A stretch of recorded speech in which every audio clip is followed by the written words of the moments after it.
Do you want to hear what I have to say? Yes? Well, there's not a lot to tell. People would say that every person is different, that every person is unique. Certainly they would claim there is a difference between you and me. But think about it. What is the difference? We're all very much alike, really. I'd like to think of ourselves as alike. We're always hiding something, but when somebody says something, somebody does something, well, we snap. The lock breaks. And whatever we're hiding comes out. Now look at yourself. Are you any different? There's a part of you that wants the lock to be broken. You want an excuse to do things. To say those things. You probably think I'm crazy. But maybe you just need to understand where I'm coming from. Maybe you won't be inspired to do things I do. But at least take a moment and listen to what I have to do. I remember a time when I didn't know what a lock was. Nor did I care. It was back in elementary school, if I recall correctly. I moved recently and just wanted to make a few friends. I made about a whopping one. And we were great friends, him and I. Everyone else, well, they hated me. I don't know what was so wrong with me. Back then all I wanted to do was cry, and cry, and cry. I had that single friend and his friends, only there to comfort me. Everyone else seemingly thought I was the perfect kid to pick on. I was. I remember in 6th grade, I thought if I acted tough, I could get them off my back. I threatened with violence, and I would stop my punch in their faces to prove a point. I got sent to the office quite a few times, but deep down inside it was only made the pain worse. I wasn't being made fun of anymore. It was worse. I was ignored altogether. Ostracized, and now the only close mates that cared about me besides my friends only gave me pity, fake smiles and lies. I took their lies to heart. I wanted to feel accepted by the class as a whole. That was a mistake I made. I guess now looking back. In junior high, it only got worse. Granted, I had a few more friends, but that was only a few. I felt I was doing something wrong if everybody else hated me. I didn't want to look like the bad guy. You have to understand, I was a good person. I didn't deserve any of that. That was actually when I first realized what was happening. Before I knew it, I spent less time with my friends and more time alone, thinking about everything I hated, everyone that I hated. The sickest part that was there was a part of me that wanted this, to hurt myself, until I forced myself to do something bad, something violent. And maybe they would see that I was the victim, that somehow this was all caused by nobody like me anymore. And I just wanted a voice. I couldn't help it. As months passed by, I lost the urge to hang out with those friends, and I'd rather walk to school halls hoping somebody would try and bully me, so I had an excuse to do something bad. I wanted that lock to be broken. Don't you get it? I eventually started thinking about what exactly I should do. If I just got into a fight at school, I wouldn't get enough attention. No. I needed to shed light on the injustice that was brought upon me. I didn't figure it out later.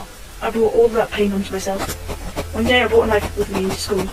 It wasn't like a kitchen knife or anything. It was a foldable and came with all kind of other tools. It's a Swiss knife. That day I knew the day was to bring justice, or so I thought. It was during lunch, outside of the school. By the portables, I was walking around and a group of kids came to me. Hey kid, you can't just keep walking around the school. You don't want to get into any trouble. I felt this was the most ridiculous thing I've ever heard in my entire life. Oh, and why not? What are you going to do, huh? The kid started cracking his knuckles, his cold eyes staring into me. Well, if you want it so badly, I'm sure I can't get in trouble for giving you some. Well, what are you waiting for? I couldn't help but make a wide grin on my face. But that was soon wiped off from a right hook into the door. I stumbled back a few steps and fell onto my knees, punched over the ground while feeling the same floor. Oh wow, that felt great. Why did you hit me again?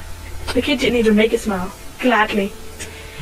And he kicked me in the chest. I fell on my back and it was painfully gasping for air from being winded. I sprawled on the concrete, staring at the sky for a short while. I found a grin on my face again. Man, that was sure a kick, wasn't it? Give me a moment to get up, will ya? Sure. Eventually I did get up, and I felt great. I knew the next move he'll make, I'll take the knife and end this scumbag's life. When I stood up, I pulled out that knife, flipped it out, and held it behind my back. Alright, why don't you try hitting me again? I'm only here to make you feel nice. He approached me and took a swing with his left hand. I cupped his fist and left my left hand and swung the knife with my right into the back of his arms, right above his elbow. He kicked me back, with my knife being yanked out of his arm, and started screaming at his wounds. All the while his friends just stood and watched. Oh, come on, cheer up, pal, I said with that sick smile on my face as I slowly approached him. I mean, really, we can't have you making all of that noise. I rushed to him, grabbed his chin and slashed his throat. He fell over, blood draining in his clothes. Tried screaming, now, kiddo. Oh, you can't? How did it fit? One of his friend Carl drove me to the floor. He got on top of me and started punching me in the face. I plunged my knife into his side and tried grabbing the knife. I pulled it out and drove it into his neck and pulled the knife down his collarbone. I got back up and stared at the other two kids. Do you guys even know how to fight? Seriously, you're wasting my time. That was when they both ran at me. I quickly threw my knife into one of his stomach. I ran an uppercut in the other kid's gut, and when he went down, I put my foot on the elbow and pulled his arm until it broke. I went to the kid who I threw the knife at. He was on the ground trying to take the knife out of his gut. I happily yanked it out for him. Glad I could help. I'm sorry I missed though, and drove the knife into his eye. I left them there to die where they were.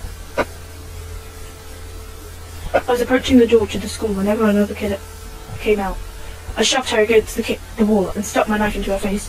What do you think you're doing? She said, as I chuckled as I plunged the knife into her heart. Oh, the look on her face. At that moment, I told her, oh, what am I doing? Since when did you start caring anything about me? How did it feel to hurt, huh? Huh? I twisted the knife and watched her bleed to death. I then took the knife out and watched her crumple to the floor like a marionette with strings cut. I think you get it from here. I don't need to get into much detail, do I? Clearly, if I'm here, then it means I stopped eventually. I could talk about all the kids in that school that I killed, but that's not what I want to talk to you about. What I do want you to learn from this story is that you and I are like a lot alike. I don't think it's odd or scary at all. Like I said before, we all have things buried underneath our soul, waiting and wanting to come out. Things we'd rather forget even existed, but they will always be part of us. That wants those things to come out. That's what happened to me. I'm not any different from you, with that said. Any one of us could be a cold-blooded killer, or whatever they want to call me these days. You just have to learn to accept that. What happened to me was something nobody deserved, but that doesn't mean it won't happen again either. The fact that there will always be the normal people, in the same situation, like I am, that will be forced by whatever means to take these measures. That's just something you and I are going to have to accept. This will never be stopped. Someone will always be murdered. I promise you. Why? Because we all have to some degree want that luck to be broken.